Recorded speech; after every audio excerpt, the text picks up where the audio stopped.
Be your brother's keeper. That is what University of Kentucky basketball coach John Calipari tells his young men in the locker room.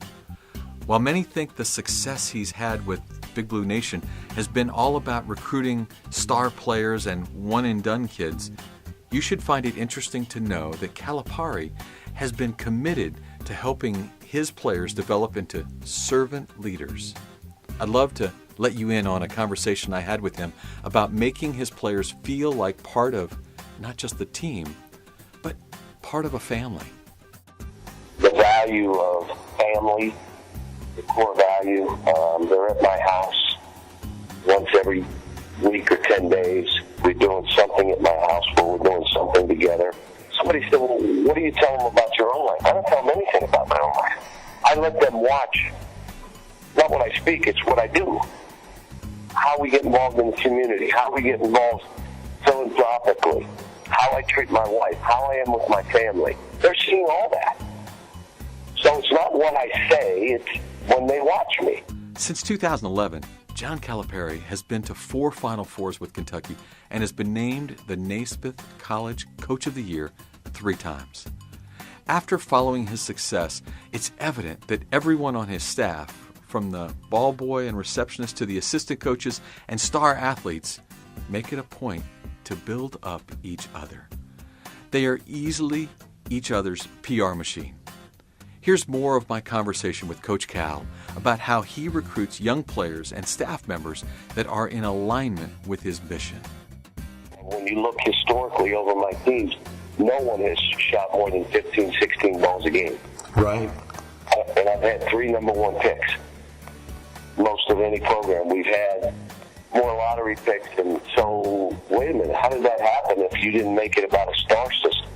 We made it about servant leadership.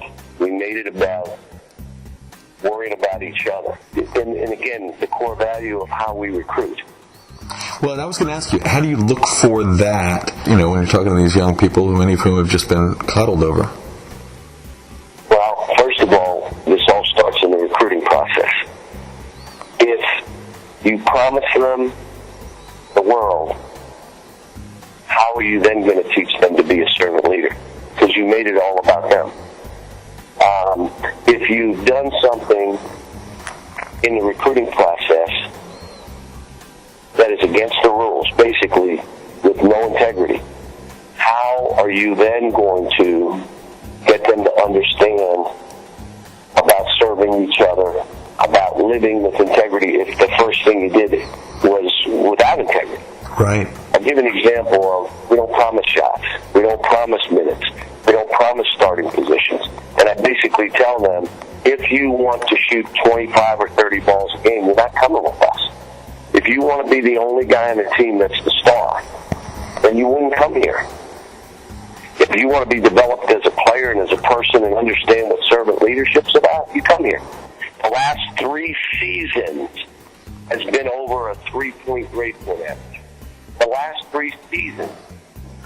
So it's not at the expense of academics. By and large, have you heard my guys getting in trouble? No, you do a really good job there. I mean, that's one of the... Well, that's not that I do a good job. They know that you can't do that stuff here because they've been told. Right. And stuff that happens on another campus, swept under the rug, it doesn't get swept here now. They do a 30-30 movie on you. So the challenge now is to focus on bettering one another as much as you focus on winning.